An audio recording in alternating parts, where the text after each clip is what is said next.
रूस के राष्ट्रपति व्लादिमीर पुतिन गुरुवार यानी 4 दिसंबर को 2 दिवसीय भारतीय यात्रा पर है। ये दौरा कई वजहों से बेहद महत्वपूर्ण माना जा रहा है, खास तौर पर इसलिए कि फरवरी 2022 में यूक्रेन युद्ध शुरू होने के बाद अंतर्राष्ट्रीय प्रतिबंधों के बीच पुतिन पहली बार भारत का राजकीय दौरा कर रहे हैं। रूस ने इस यात्रा को विशेषाधिकार प्राप्त रणनीतिक साझेदारी को मजबूती देने वाला कदम बताया है। यात्रा से कुछ दिन पहले ही रूस की संसद ड्यूमा ने भारत के साथ महत्वपूर्ण रक्षा सहयोग समझौता RELOS यानी reciprocal exchange of logistics supports को मंजूरी दी है, जिससे दोनों देशों के बीच सैन्य सहयोग को नई दिशा देने वाला कदम माना जा रहा है। भारत द्वारा पुतिन को स्टेट विजिट पर बुलाना पश्चिमी देशों के लिए स्पष्ट संकेत है कि भारत किसी भी ब्लॉक में झुकने वाला नहीं है। अमेरिका ने हाल के दिनों में रूस के साथ भारत की नजदीकी पर सार्वजनिक रूप से चिंता जताई है। दूसरी ओर चीन भी इस दौरे पर कड़ी नजर रखे हुए है।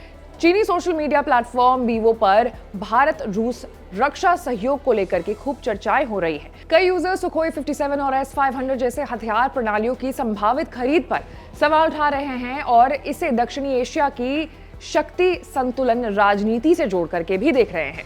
चीनी रणनीतिक हलकों में ये चिंता उभर रही है कि भारत और रूस की बढ़ती सैन्य साझेदारी बीजिंग के लिए चुनौती बन सकती है।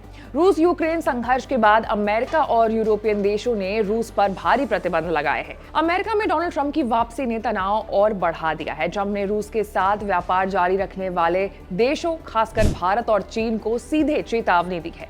रूसी कच्चे तेल की खरीद से नाराज ट्रंप प्रशासन ने भारत पर 25% अतिरिक्त टैरिफ लगा दिया था, जिससे कुल टैरिफ 50% तक पहुंच गया है। वॉशिंगटन लगातार भारत पर रूस से रक्षा सौदे कम करने का दबाव भी बना रहा है। ऐसे में पुतिन का भारत आना दर्शाता है कि भारत अपनी रणनीतिक स्वतंत्रता की नीति से पीछे हटने वाला नहीं है। पुतिन और प्रधानमंत्री नरेंद्र मोदी के बीच वार्षिक शिखर सम्मेलन 5 दिसंबर को होगा। यात्रा की शुरुआत 4 दिसंबर को प्रधानमंत्री आवास पर डिनर से होगी। अगले दिन राष्ट्रपति भवन में औपचारिक स्वागत समारोह के बाद हैदराबाद हाउस में विस्तृत द्विपक्षीय बातचीत होगी। 4 साल बाद आ रहे पुतिन इस दौरे पर एक व्यापक एजेंडा लेकर के आए हैं, जिसमें रक्षा उत्पादन, व्यापार, ऊर्जा सहयोग, भुगतान तंत्र और आर्थिक साझेदारी मुख्य मुद्दे होंगे। विशेषज्ञों का कहना है कि यह दौरा पारंपरिक कूटनीतिक यात्रा नहीं बल्कि एक मजबूत भू राजनीतिक संदेश है। उनके अनुसार इस मुलाकात में ऐसे वैकल्पिक भुगतान सिस्टम पर चर्चा होगी जो स्विफ्ट पर निर्भरता कम कर सके और अमेरिकी डॉलर के प्रभाव को चुनौती दे सके। वो ये भी लिखते हैं कि पुतिन की यात्रा से ये संदेश जाता है कि रूस केवल चीन पर निर्भर रहने को तैयार नहीं है और भारत उसकी विदेश नीति में एक अहम स्तंभ बन सकता है। बाकी जानकारों का ये भी मानना है कि भारत इस दौरे में रूस के साथ अपने संबंध बनाए रखना चाहता है, क्योंकि अमेरिका पर भरोसा कम हुआ है और चीन के साथ तनाव लगातार बना हुआ है।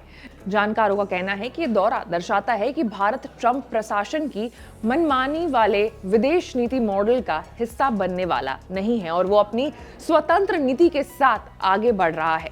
रूस के राष्ट्रपति के प्रेस सचिव दिमित्री ने हाल में ही कहा है कि कई देश भारत रूस व्यापार के रास्ते में बाधाएं खड़ी कर रहे हैं, लेकिन दोनों देश मिलकर के इन्हें दूर करने के लिए प्रतिबद्ध है। उनका कहना है कि अगले 5 साल में द्वीपक्षीय व्यापार को 100 अरब डॉलर तक पहुंचाने का लक्ष्य रखा गया है। आपको बता दें कि भारत आज भी कच्चे तेल के सबसे बड़े आपूर्तिकर्ता के रूप में रूस पर निर्भर करता है। हालांकि ट्रंप प्रशासन के दबाव के कारण हाल के महीनों में आयात में कुछ कमी जरूर आई है, लेकिन फिर भी भारतीय ऊर्जा टोकरी में रूसी तेल की हिस्सेदारी काफी अधिक है।